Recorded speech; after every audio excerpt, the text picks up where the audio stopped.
Bueno, ¿cómo están todos? Muy buenas noches para todos ustedes, muy buenos días por estos lares. Nuevamente una edición más de su programa La Hora Tributaria. Como saben, estamos saliendo los miércoles a las 10 de la noche, hora peruana.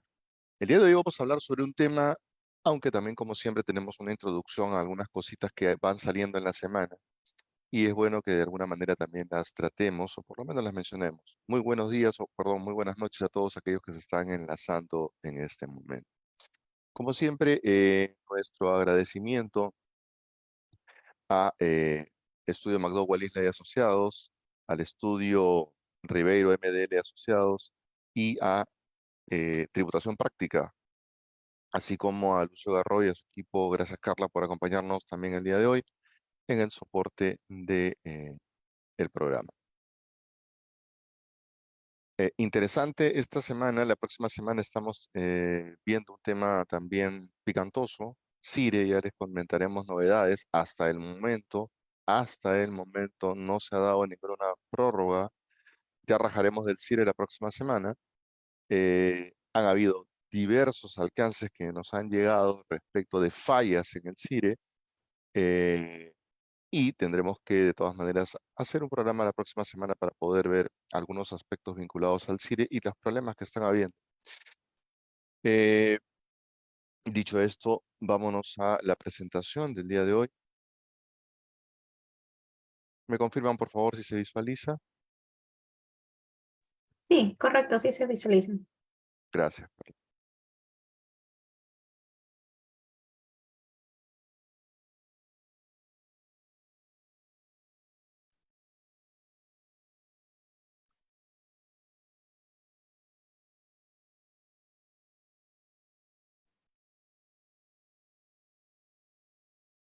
Hay que mencionar lo siguiente. En la semana nos ha llegado, o mejor dicho, se publicó la casación número 03158 del año 2022, porque el expediente se signa, o el número se signa desde el expediente, y ha señalado un precedente vinculante, lo cual es bastante curioso porque normalmente en las casaciones no se suelen dar precedentes vinculantes en materia tributaria. Y en el considerando 5.5.1 indica lo siguiente. Menciona la casación que la declaración jurada rectificatoria presentada dentro del procedimiento de fiscalización en la que recogen las observaciones efectuadas por la administración, que evidentemente no llegaron a ser reparos, constituye un acto de voluntad de plena del contribuyente para cualquier efecto jurídico. Les vamos a compartir la casación. Como siempre, nosotros todas las semanas compartimos tanto nuestro PPT como la casación, perdón, como cualquier otro material que se pudiera haber dado en la semana, así que pierdan cuidado por ello. Luego Carla amablemente nos va a compartir por el grupo de WhatsApp tanto el PPT de la presentación de hoy como la casación que estoy mencionando. Pero en síntesis, que esta fue publicada el 18 de agosto, la Corte Suprema que establece como precedente vinculante que toda observación realizada por parte de la Administración en un proceso de fiscalización y que éstas hayan sido recogidas por el contribuyente en una DJ rectificatoria, es decir, me hicieron las observaciones en una fisca, perfecto. Yo acepto las observaciones o parte de ellas y además hago la declaración rectificatoria, ¿de acuerdo? Esto lo que lleva es a que yo haga una declaración de parte, ¿de acuerdo? En donde yo acepto las observaciones o reparos. Entonces, si yo hago ello, no puedo discutir en un procedimiento contencioso esa, esas observaciones que yo he aceptado y las he declarado de mutuo propio, entre comillas, aunque las he declarado forzado en una fisca, pero no las puedo discutir. Lo cual es sumamente sorprendente, porque esto no sucedía o venía en todo caso siendo además, si se quiere, una herramienta a la cual recurrían los contribuyentes. Ok, yo acepto el reparo, pero después te lo discuto. Lo que ha dicho ahora la Corte Suprema es lo siento. Si tú aceptas el reparo y lo declaras, ya eso no me lo puedes discutir en un contencioso. ¿Qué es un contencioso? No lo puedes reclamar ni lo puedes apelar, mucho menos llegar al Poder Judicial. Interesante la observación. Les vamos a compartir la casación completa para que ustedes puedan ver todo el análisis de los considerandos, además de la parte resolutiva, como en algún momento lo hemos comentado en el programa. Cuando ustedes lean resoluciones del Tribunal Fiscal o casaciones como esta, siempre abóquense a la parte considerativa, donde se desarrolla el análisis de lo que se está solicitando y al final la parte resolutiva. La parte resolutiva es lo que les acabo de poner en la lámina anterior o en la diapositiva anterior. Esta es la parte resolutiva. Ok, perfecto, gracias. Pero lo que nos interesa es todo el análisis perfecto. La conclusión es esa. Eh, Creo que es una conclusión un tanto excesiva porque cuando nosotros aceptábamos en un procedimiento de fiscalización los reparos por parte de la administración, todavía teníamos a salvo el hecho de que pudiéramos discutirlos en un procedimiento posterior, de manera tal que teníamos un elemento de derecho de defensa a salvo. Lo que nos está diciendo la Corte Suprema es, no, ya no las puedes discutir porque ya las aceptaste. Ok, hay que aceptarlo porque es un precedente vinculante. Eh, ya me habían lamentablemente comentado del tema y esto lo vamos a, o habíamos comentado el tema, perdón, con otros colegas en la semana. Por ahí hay alguien que ha mencionado la iniciativa de irse hasta el Tribunal Constitucional. Claro, una demanda ante el Constitucional, ya, aparte de los costos, implica de todas maneras una dedicación un poco más profunda porque interpretan algunos de que sí está siendo atropellado el derecho de defensa. Eh, Vamos a ver qué pasa en los tiempos venideros, pero hasta el momento hay que tener en cuenta esta casación para cualquier efecto que se dé en lo sucesivo. Les quería comentar como introducción al programa, porque me parecía sumamente importante traer la colación, es de reciente publicación y como les digo, por el grupo de WhatsApp, a los que nos siguen, vamos a compartirla para que ustedes la tengan en amplitud. Hoy día vamos a hablar de precio de transferencia. Mil disculpas por la indumentaria, pero como comprenderán, en estos lares estamos soportando una ola de calor bastante intensa y fuerte. En estos días, inclusive el día de hoy, el pronóstico es que lleguemos entre 40 y 41 grados. Ayer hemos llegado a 40 grados con sensación de 42 grados. La sensación térmica es lo que se siente como calor y otra cosa es lo que marcan los termómetros. Así que estamos amaneciendo por acá entre 24 y 25 grados. Así que, como comprenderán, la cosa está bien simpática. Ok, primero hay que entender o tener en cuenta una definición de lo que es precios de transferencia. Cuando en algún momento esto ha tenido otro tipo de regulación respecto de las obligaciones formales que tuvieran que presentar los contribuyentes, recuerdan, para mencionarlo, los que hemos vivido de repente una época distinta o un poco más atrás, se tenía que hacer un estudio técnico de precio de transferencia para demostrar en cualquier caso qué método se había aplicado para determinar el valor de una operación.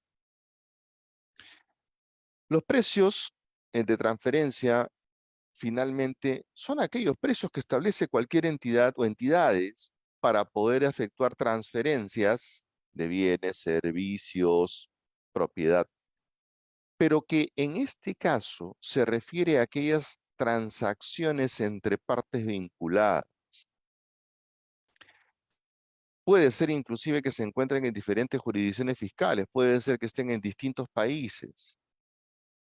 El concepto de jurisdicción fiscal en Europa, a colación, no necesariamente implica distintos países. Hay países en donde cada autonomía o región tiene un tratamiento diferenciado como jurisdicción fiscal, a pesar de pertenecer a un mismo país, caso de la Federación Suiza, por ejemplo.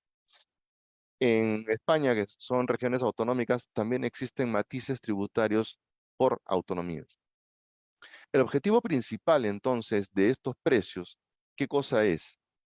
Es que esa transacción entre partes relacionadas estén a precios de mercado, que entre ellas no estén jugando con los precios y me digan un valor mayor o un valor menor y se aprovechen de las circunstancias favoreciendo o recostando la ventaja tributaria a alguno de ellos. ¿De acuerdo? En otras palabras, es como si yo tuviera transacciones entre empresas independientes que no tuviesen absolutamente nada que ver. Eso es a lo que queremos llegar cuando aplicamos la concepción del precio de transferencia. Entonces, en general, cualquier administración, in- eh, se interesa por saber cómo o de qué forma han manejado estos precios, insisto, entre estas partes vinculadas o relacionadas, y de qué manera se ha establecido ese tratamiento de precio. Si no se ajustan a los valores de mercado, entonces la administración reacciona y es muy probable que pueda efectuar un ajuste de ese precio si entiende que ha habido algún tipo de ventaja tributaria entre alguna de las partes. Esa es la concepción del por qué se trata el tema de precio de transferencia. Ya ustedes habrán visto que existen los 6 métodos, 5 más. Siempre digo 5 más 1 ya. A ver, sí es correcto que tenemos que establecer ello. Ahora, también es cierto que independientemente de que ya no haya la obligación de presentar un estudio técnico de precio de transferencia como se hacía antes, no quiere decir que ustedes no tengan que establecer la metodología para poder hallar esos valores. Cuando hablan de precio de transferencia, por si acaso no se habla de un valor fijo. El precio exactamente, no, se habla de un rango. Ese rango o principio de arm's length es el rango de competencia. Es decir, mi precio debe estar entre tal valor y tal valor. Se entiende que entre el primer cuartil inferior y el primer cuartil superior es el rango adecuado de precio o lo más próximo a la mediana. Claro, cuando uno hace el estudio, se exploran variables independientes, se recoge esa información, se hace un trabajo estadístico en buena cuenta y se establecen los rangos, de manera tal que al establecer esos rangos demuestre yo a la administración que efectivamente el precio está dentro de los cánones del mercado, o en todo caso no excede los rangos de mercado ni para arriba ni para abajo, con lo cual no hay ningún tipo de ventaja tributaria.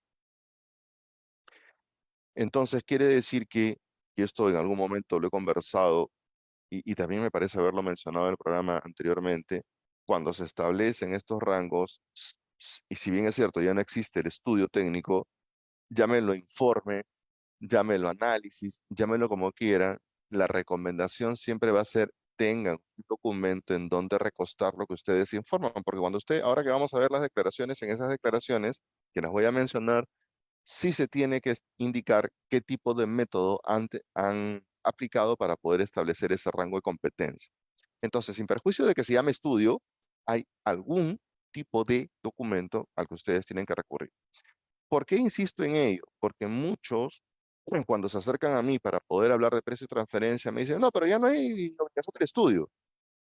Ok, entonces muéstrame el análisis que has hecho para poder establecer el rango de competencia, porque le vas a tener que decir en la declaración reporte local, por ejemplo, que es la más próxima, en todo caso, o la más aproximada en general a todas las empresas, qué método has aplicado para establecer el rango de competencia. ¿De acuerdo? Y se tienen que establecer ese método, entonces tiene que haber hecho el análisis. Método, pero ¿por qué? ¿De qué? Y entonces empezamos con los problemas porque no se hizo. Ahora, que lo hagan ustedes o que recurran a un tercero independiente, totalmente válido si es que lo quieren hacer así. Así que, según me preguntan del CIRE, Sonia, sí, como dije, la próxima semana vamos a hablar de CIRE, por si acaso en largo y extenso. Vamos a rajar de CIRE en lo posible. Y sí es correcto que a partir de octubre, bueno, ya estamos en el cronograma, de hecho, se paso en adecuación, ya desde este mes de septiembre para poder implementar el CIRE. Cuando consulta, si voluntariamente se ha optado por emitir factura electrónica desde la web SUNAT, está obligado a hacer el CIRE. La obligación del CIRE no tiene nada que ver con que hayas elegido la web SUNAT o hayas elegido tu propia emisión. De hecho, los problemas se están dando por la propia emisión. Más bien, los que han estado emitiendo por web SUNAT no están teniendo problemas para poder cargar la información al CIRE. Me adelanté al programa de la siguiente semana. Muy bien, entonces, en principio tenemos la concepción del precio del precio de transferencia y también tenemos claro o intentamos tener claro o por lo menos sugerimos que tengamos claro el hecho de que sí tiene que contar con algún tipo de instrumento, herramienta, documento, análisis pericia, llámenlo como quieran, pero algún tipo de informe en donde ustedes puedan establecer el método. Si ese informe es hecho por alguna persona independiente al negocio, mucho mejor. La pregunta es, ¿dónde, en qué base legal dice que tiene que ser hecho por una persona ajena al negocio? En ninguna. Lo que sugiero y voy a sugerir siempre es que el hecho de que algún tipo de informe a modo de pericia pueda ser hecho, pues, puede ser tratado como una pericia técnica, pero llámenlo como gusten, ¿de acuerdo? Deba ser hecho por una persona independiente le da mayor valor, le da cierta relevancia. Recuerden, por ejemplo, los informes de mermas, cuando ustedes hacen informes de mermas, por hacer una analogía, que no existe la analogía en materia tributaria, pero vamos a hacerla para poder ilustrarlos un poquito más. Los requisitos es que sea un profesional independiente, colegiado, recuerdan, etcétera, etcétera, etcétera. Bueno, esa es la recomendación. Igual, si lo hacen ustedes, nada lo prohíbe, pero hay que tener algún documento. Luego, cuando venga una fiscalización, les van a solicitar que sustenten cómo establecieron el rango de competencia o cómo establecieron el método. Así que, de todas maneras, abóquense un poquito a eso. Ahora, por el ámbito de aplicación, sí es cierto que las normas se aplican a transacciones que se hayan realizado, como dije, entre partes vinculadas, y eso también se menciona en las normas nacionales. Además, las normas nacionales establecen que no solamente entre partes vinculadas, sino también a través de países o territorios de baja o nula imposición, o las que se realicen a sujetos cuyas rentas, ingresos, ganancias provengan de transacciones de sujetos que pertenecen a un régimen fiscal preferencial. Cuando hablan de un régimen fiscal preferencial es que tengan una imposición distinta o ámbitos de favorecimiento al contribuyente. Y les menciono la base legal porque siempre es importante que la tengan para recurrir. En el anexo que les estoy, perdón, en el enlace que les estoy compartiendo, los lleva al impuesto, al reglamento del impuesto a la renta. A ver, vamos a ver si me permite ir al anexo. A veces se pone bastante lenta la carga de lo que son enlaces. Vamos a ver. ¿Ah? ¿Me confirman si están viendo la pantalla del listado? No, están viendo la diapositiva, No, ¿verdad? solamente la diapositiva, doctor. Denme un segundito. Estoy saliendo unos minutitos o unos segunditos. Me voy a compartir otra pantalla. Ahora sí, deberían estar viendo el anexo de la ley. Sí, ahora sí se Perdón, ve. del reglamento de la ley. A ver, en el reglamento de la ley del impuesto a la renta, en el anexo 1, pueden ustedes observar todos aquellos países o territorios no cooperantes o que se les denomina paraísos fiscales, ¿no? De baja o nula imposición. Ahí están todos. ¿Ya? Actualmente son 44, antes eran 43. No, no es que haya aumentado, han cambiado varios, ¿ah? Por ejemplo, en este anexo de acá, en el 36 ustedes se encuentran a Panamá. En este de acá ya no está Panamá. Siempre ténganlo presente, ¿de acuerdo? Estos son los territorios que van a comportarse como tales. Pero ojo, alguna vez me han dicho, pero ahí están los territorios y no está tal país o no está tal estado. Eh, a ver, ¿se acuerdan o no se acuerdan? Mejor dicho, como es, como he mencionado hace un momento, permítame otra vez compartir la diapositiva, he mencionado, he mencionado respecto del ámbito, acá está, que tengan regímenes fiscales preferenciales, ¿no? ¿A qué les suena? Bueno, hay ciertos estados, por ejemplo, de la Unión Americana que tienen regímenes especiales preferenciales, ¿de acuerdo? Caso de Nevada, por ejemplo, por mencionar alguno. Y por ahí alguien me decía, oye, pero yo he abierto una empresa en Norteamérica, en Nevada, pero no está en... Sí, pero tiene régimen preferencial especial, pues diferenciado, y de hecho muchísima menor imposición a la renta, y sí va a ser considerado territorio no de la imposición de nula o baja imposición, aunque no esté en el listado. Hay que tener cuidado con establecer ello, ¿de acuerdo? Así que no crean que porque no está en el listado, simplemente, ah, ya, me salvé. No. tienen que analizar si estamos ante un tratamiento diferenciado. Y si estamos ante un tratamiento diferenciado, por favor, sí tómenlo como un territorio de nula o baja imposición para cualquier efecto.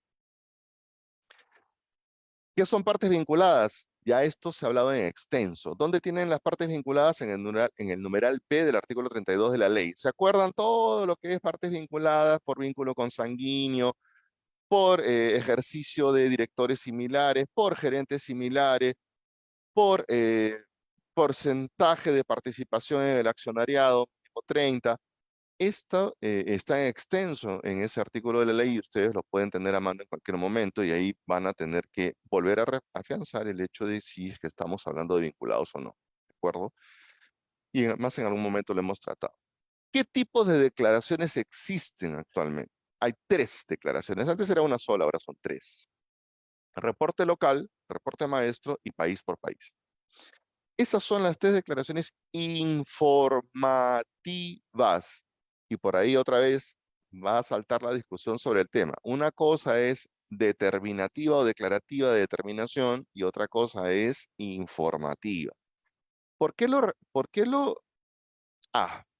insisto en mencionarlo o lo refuerzo? Porque también es cierto que las sanciones son distintas, ¿no? Una declaración informativa tiene un tipo de sanción y una declaración de determinación de deuda, de obligación tributaria o determinativa tiene otro tipo de cánones sancionatorios. Y eso lo van a encontrar inclusive en las tablas. La declaración informativa es sancionable, ¿de acuerdo? Pero si yo subsano siempre una declaración informativa antes de cualquier comunicación de aplicación de multa, entonces amparo me salvo porque tiene gradualidad del 100%. Tiene un tratamiento distinto. Sin embargo, no se corran los riesgos de caer en esa zona y si están obligados a presentarla, preséntela. De hecho, si es que tienen o caen puestos para hacerlo, les va a ser de ayuda, bueno, de suma ayuda, en todo caso, porque en procesos de fiscalización la van a solicitar seguramente para cualquier tipo de sustento por fehaciencia.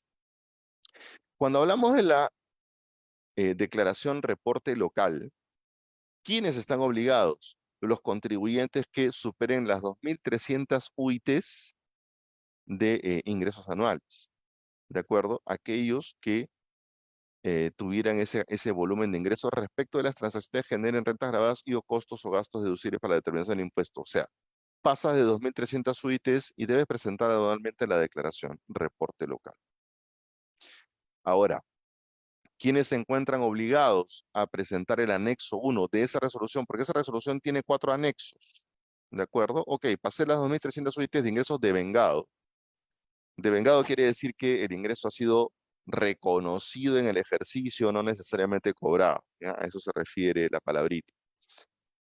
¿Quiénes están obligados al anexo 1? Bueno, aquellos que los ingresos devengados hayan superado las 2.300 unidades impositivas y además que hubieran realizado transacciones dentro del ámbito de aplicación de lo que hemos hablado sobre el peso de transferencia, cuyo monto de operaciones sea igual o mayor a 100 UITs y menores a 400 UITs.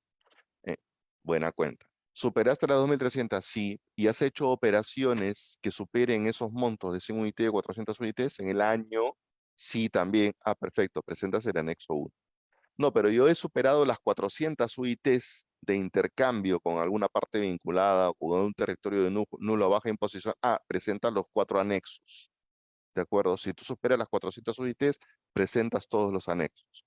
Y es ahí donde van a encontrar en los anexos el máximo detalle respecto del establecimiento del rango de competencia o del método para establecer el rango de competencia o valor de mercado. Eso es a lo que me refería cuando insistía. Así ya no hay estudio técnico, tienen que tener cómo analizaron y llegaron a la conclusión de que ustedes están dentro del rango de competencia, ¿ya? Mientras más volúmenes de operación, mayores riesgos. Esta declaración reporte local se presenta en el formulario 3560, ¿de acuerdo?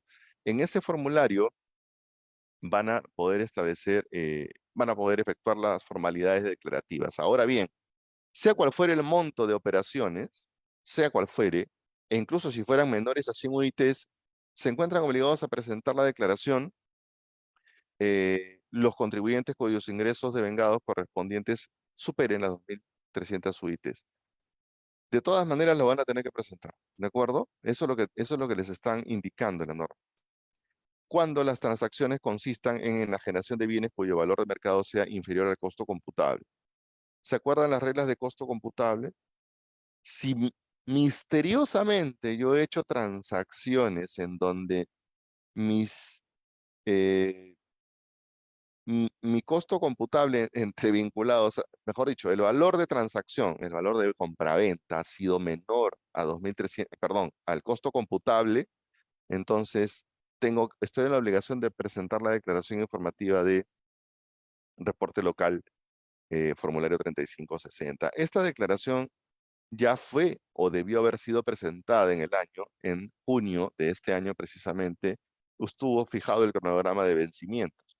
Ok, esta primera declaración ya debió haber sido cumplimentada y si no lo hicieron, puede ser que les llegue algún tipo de carta inductiva para que puedan regularizar. Pero las otras dos, es decir, la declaración informativa reporte maestro, que está indicada para aquellos contribuyentes que hayan superado las 20.000 UITs de ingresos devengados en el ejercicio y hubiese realizado operaciones o transacciones entre tus partes cuyo monto de operaciones sea mayor a 400 UITs. Si quieren aplicar la UIT, estamos hablando de 92.000, perdón, de 92 millones de ingresos anuales y de operaciones por un valor superior a 1.840.000. Deberán presentar la declaración reporte maestro, formulario 3561, en donde el detalle es bastante más extenso. Es como si fuera un reporte local, pero con mayor detalle, vamos a ponerlo así. Y si además, en el caso de que hubieses tenido ingresos de vengados superiores a 2.700 millones de soles, sí, no estoy hablando mala, 2.700 millones de soles.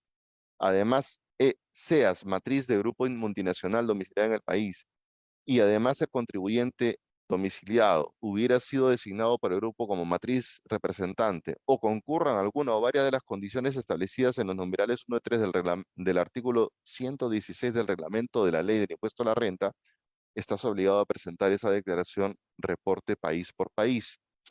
Esa declaración se debe presentar bajo una plataforma, no existe PDT ni formulario, ¿de acuerdo?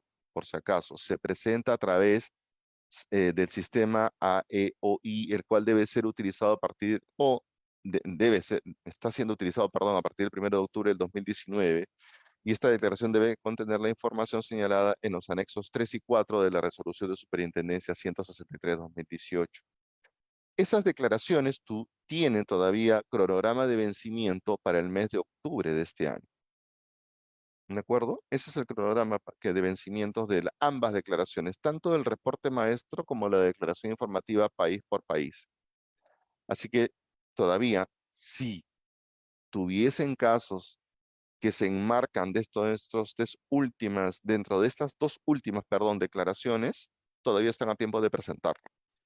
Si cayeron en la zona de reporte local, vean el cumplimiento de sus requisitos y tendrían que subsanarla porque ya venció en junio. Es importante que lo tengan en cuenta, ¿de acuerdo? Ahora, por ahí alguien me preguntó alguna vez, si yo no estoy dentro de los comprendidos en estas figuras, en estos requisitos, en estos volúmenes de ingreso, ¿debería hacer algún tipo de análisis de valor de mercado? Mi respuesta es muy sencilla. Si tú has tenido transacciones entre partes que pudieran ser vinculadas o que cumplan las condiciones de vinculación económica, para hablarlo más técnicamente, así no llegues a los volúmenes que establecen estas declaraciones, sí sería importante que para afrontar procesos de fiscalización y demostrar la fehaciencia de tus operaciones, tuvieras algún tipo de análisis, cuanto menos interno, de que esas transacciones se han hecho dentro de un rango de competencia adecuado, es decir, se han efectuado eh, estableciendo un valor de mercado adecuado. Esa es mi recomendación, ¿de acuerdo? A modo general, sin perjuicio de que lo que es declaraciones obligatorias se cumplan si han caído en esos volúmenes. Lo otro que es importante también mencionarlo dentro de lo que es el ámbito de precio de transferencia son los acuerdos anticipados de precios o APAs, que no suelen ser muy utilizados, que no suelen ser advertidos por los contribuyentes y que sin embargo están a disposición del contribuyente porque es una forma en todo caso de coordinación previa para poder establecer rangos de competencia. Esos acuerdos anticipados son convenios de derecho civil. Es como una especie, no es lo mismo, ¿ya? Voy a cometer de repente una aberración al mencionarlo, pero estoy intentando aproximarme a un ejemplo. Es como los contratos de estabilidad tributaria. Esto es un convenio que se hace con la administración y con cualquier contribuyente y que realice operaciones con partes vinculadas o inclusive con territorios de paraísos fiscales y que la idea es que comuniques previamente la terminología, perdón, la metodología que se ha efectuado para poder establecer el precio y que sustentes antes de las operaciones precisamente estas transacciones. Les menciono la base legal para mayor ampliación, pero es bueno mencionar que si tú decides celebrar ese convenio, y, ojo, con carácter previo a las operaciones, se hace una propuesta de valoración de las transacciones futuras y se presenta ante la administración. Tienes que aportar la información y la documentación necesaria en extenso para demostrar precisamente ese establecimiento de precio y la metodología, otra vez, qué método has utilizado para establecer el precio, y se presenta a la administración tributaria. Esa propuesta de valoración deberá ser suscrita por la totalidad de las partes involucradas, ¿de acuerdo? Y lo presentas con esa parte virtual y en la propuesta para la celebración del acuerdo debe contener principalmente la descripción de la transacción, las partes vinculadas que intervienen o van a intervenir en las operaciones, qué método has aplicado para establecer el valor, la selección de empresas, los ejercicios gravables que vas a trabajar o que además han sido analizados, los ajustes correspondientes, el precio o el rango. Yo siempre voy a sugerir no establezcan un precio, establezcan un rango y la hipótesis de la base sobre la cual se formula la propuesta. Es importante resaltar que estos convenios que se celebran pueden ser muy necesarios en procesos de fiscalización futura para que puedan establecer una metodología previa y no estén con la premura. Cuando ustedes lo presentan, ya está establecido el rango de competencia, ya firmaron, suscribieron el acuerdo. Claro, tienen que esperar la respuesta de la administración. Como es uno contencioso, 45 días. Y con eso ustedes tienen a salvo ya el establecimiento de metodología de precios, independientemente de las formalidades, ya tienen un acuerdo con la administración para poder sustentar operaciones futuras en futuras fiscalizaciones, valga la redundancia. Erika, buenas noches. ¿Y cómo se calcula el rango para determinar el precio de transferencia? ¿Existe alguna fórmula? Como he mencionado al principio, esto es un muestreo estadístico, por ejemplo. Para establecer el primer método, lo que se hace es comparar transacciones independientes, recojo la información, la llevo hacia una pequeña tabla de análisis estadístico para hablarlo en simple y establezco mediana, no media, no promedio, no media armónica ni nada, mediana, que es una variable de centralización estadística, y también establezco los cuartiles. El primer cuartil inferior y el primer cuartil superior me dan el rango de competencia.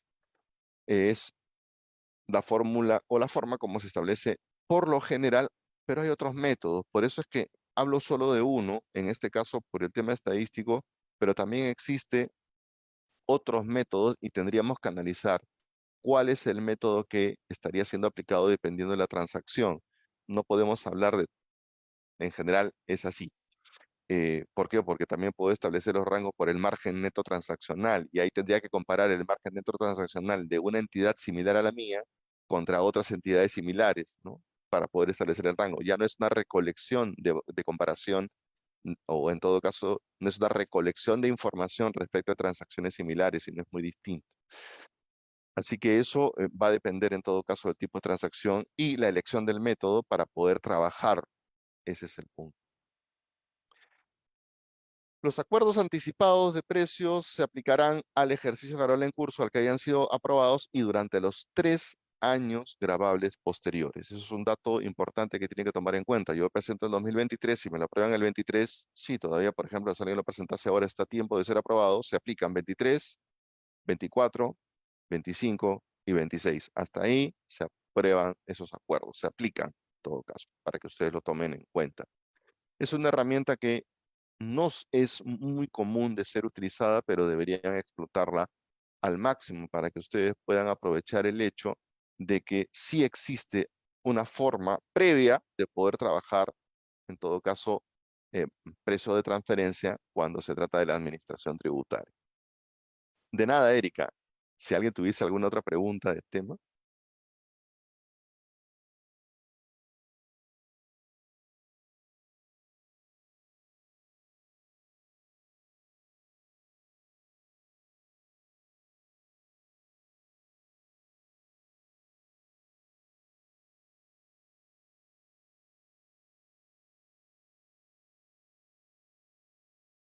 Existe, ya, perdón.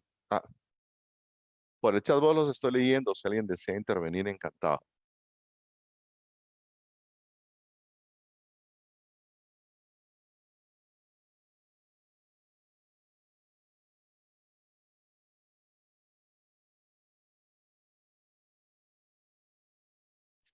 Perfecto. Eh, de todas maneras, volvemos la próxima semana. Como les decía, vamos a hacer un programa respecto del CIRE. En el chatbot van a tener ustedes el enlace para los que quieran agregarse al grupo de WhatsApp en donde les llegan las comunicaciones sobre el programa y los materiales que compartimos con ustedes semana a semana, como la presentación que hemos hecho ahora y en este caso la casación que también va a ser compartida vía WhatsApp. Eh, la próxima semana tendremos un pequeño programa sobre CIRE. Refrescaremos de qué se trata y cuáles han sido las normas vinculadas al CIRI y también hablaremos un poquito sobre los problemas que han estado habiendo. A ver, están a contratiempo por el poco periodo o por el poco tiempo que quedan respecto del CIRI, pero sí, revísenlo con mucho detalle. Hay múltiples o diversos problemas que se están dando para poder alzar la información. Sonia, ¿tiene que hacerse una especialización para hacer transferencia? No, no se necesita ninguna especialización, pero sí tienes que tener por lo menos cierto conocimiento matemático, perdón, estadístico para poder llegar a hacer comparaciones metodológicas. Buenas noches, doctor. ¿Los préstamos entre vinculadas también aplica? Sí, por supuesto. Se entiende que un préstamo entre vinculadas, más allá de las reglas de bancarización, genera algún tipo de interés. Si genera algún tipo de interés, entonces sí hay un precio que establecer. Buenas noches, profe.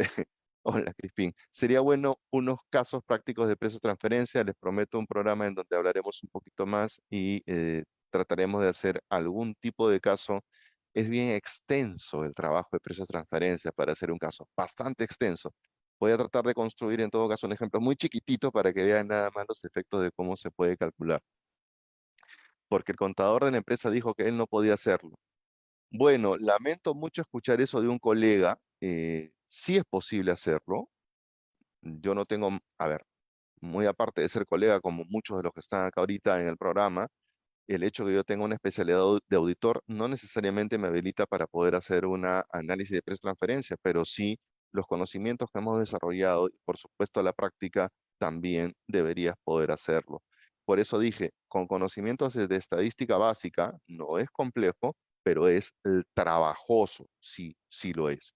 Y aparte, que tengas el acceso a la información. Muchas de de los asesores, de las empresas que pueden brindar algún tipo de facilidad en el estudio, recurren a plataformas de comparación de concentración de precios, que son plataformas básicas de inteligencia comercial como el Trade o el sistema Osiris, que recoge las transacciones a nivel mundial, inclusive bueno, depende de la suscripción que tengan, puede ser nacional o mundial, pero recoge las transacciones precisamente para poder hacer la recopilación de datos. Algunos de ellos inclusive tienen aplicativos para poder desarrollar las comparaciones de variables de precio, pero la mayoría es recolección de datos. Esos datos se trabajan porque se entiende que son partes independientes y a partir de ahí construyes una escala o un rango, ¿de acuerdo? Pero insisto, eso sirve para aquellos precios que tengan comparabilidad en el mercado. Hay otras transacciones que no lo tienen y se tiene que recurrir a otros métodos. Por eso decía, No es que lo complejo no está en trabajar matemáticamente el método, lo complejo está en establecer qué método calza en cada transacción. Si una persona es dueña de dos empresas, EIRL, entre ellas realizan operaciones de comercialización, ¿se podría decir que se debe aplicar en estos casos precio de transferencia? Sí. Por ejemplo, una empresa factura a la otra por servicio de transporte, ¿ahí se aplica precio de transferencia? Sí, porque tienes que establecer que el valor de mercado entre ellas esté dentro del rango de una competencia regular entre partes independientes. Por eso decía yo, independientemente que llegues a los volúmenes para presentar tu declaración reporte local, reporte maestro o como se llame, si tú tienes dos partes vinculadas y estas tienen interacción de servicios, sea cuales fueren estos, hay precio de transferencia, hay valor de mercado. Lo que tú tienes que evitar es que esas transacciones sean cuestionadas en una fiscalización y te digan, ¿ha habido subvaluación o ha habido sobrevaloración? Y alguien llevó ventaja. Entonces, la sugerencia cuál es, como le he dicho hace unos minutos, hagan un análisis interno, al menos propio, en donde demuestren que esos precios están en rango de competencia. Es una sugerencia para que luego no tengan los problemas en una fiscalización. Gracias a todos por sus consultas.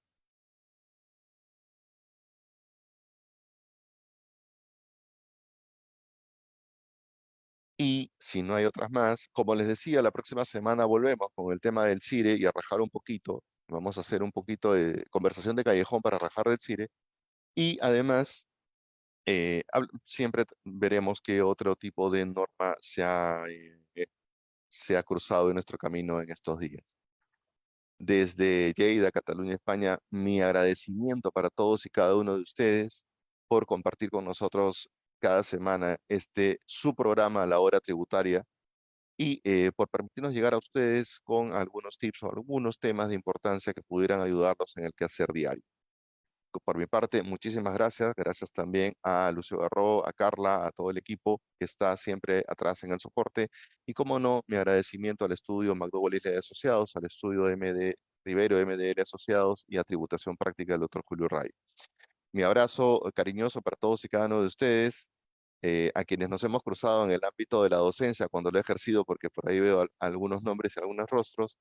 Mi abrazo cariñoso por acompañarnos también el día de hoy en especial y aquellos también que nos hemos encontrado en el ámbito laboral. A todos ustedes, muchísimas gracias. Será hasta la próxima semana. Buenas noches.